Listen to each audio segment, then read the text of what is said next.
Today, we're breaking down the biggest gaming stories of September 9th, 2025, and trust me, there's a lot happening out there.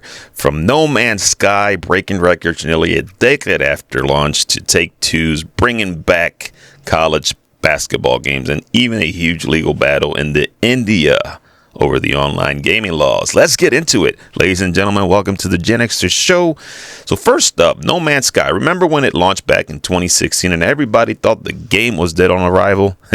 Well, No Man's Sky spike shows how the game can experience renewed popularity years after release, possibly fueled by updates, community efforts, or visibility.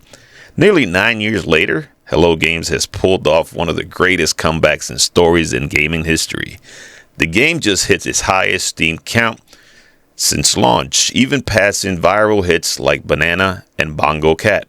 Sean Murray, the founder of Hello Games, took to the social media to celebrate, saying, "God sends his toughest battles to his strongest soldiers." This proves with consistent updates and community support, a game can completely turn its legacy around.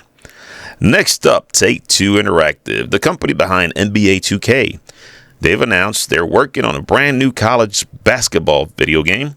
Take-Two's new college basketball game signals a push into fresh territory, especially with EA reportedly dropping similar ambitions, offering Take-Two a competitive edge, expanding their portfolio beyond the NBA 2K franchise.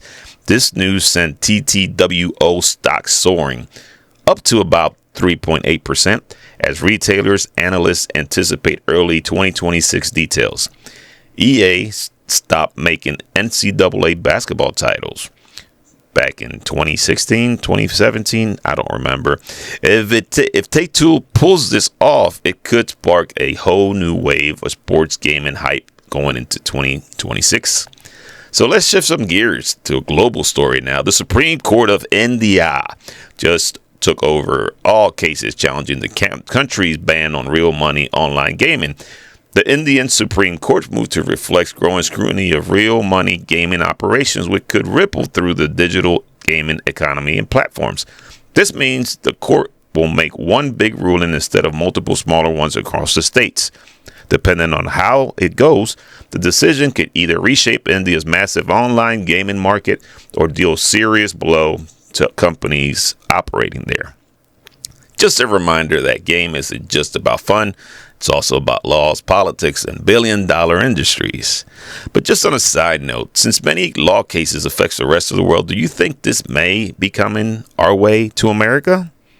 The Supreme Court's India decision to consolidate and hear all challenges to the Promotion and Regulation of Online Gaming Act 2025 is specific to India.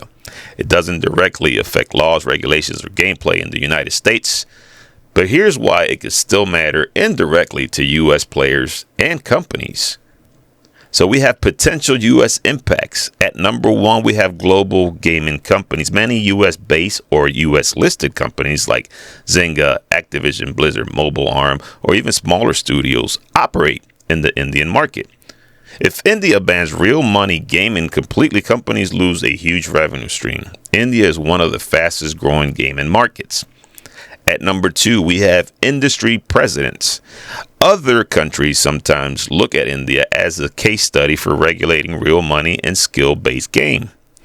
If India's blanket ban survives the Supreme Court challenge, it could encourage tougher regulations everywhere else, including the United States, where gambling laws already restrict things like fantasy sports and loot boxes.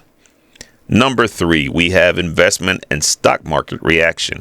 U.S. investors with stakes in gaming companies that rely on India may see financial impacts, similar to how China's restrictions on gaming hours affect the U.S. companies in the past. Number four, policy influence. U.S. lawmakers pay attention to international trends. A big, visible legal precedent in India might fuel debates about loot boxes, microtransactions, gambling-like mechanics in the U.S.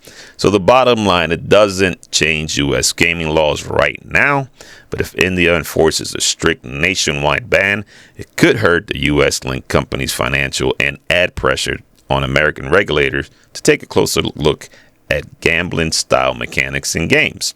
So with all that said, what do you guys think? Are you jumping back into No Man's Sky after this resurgence? Are you hyped about a new college basketball game? What do you think about India cracking down on gambling? You think it'll come our way? I'm sure it will help a lot in games like Call of Duty.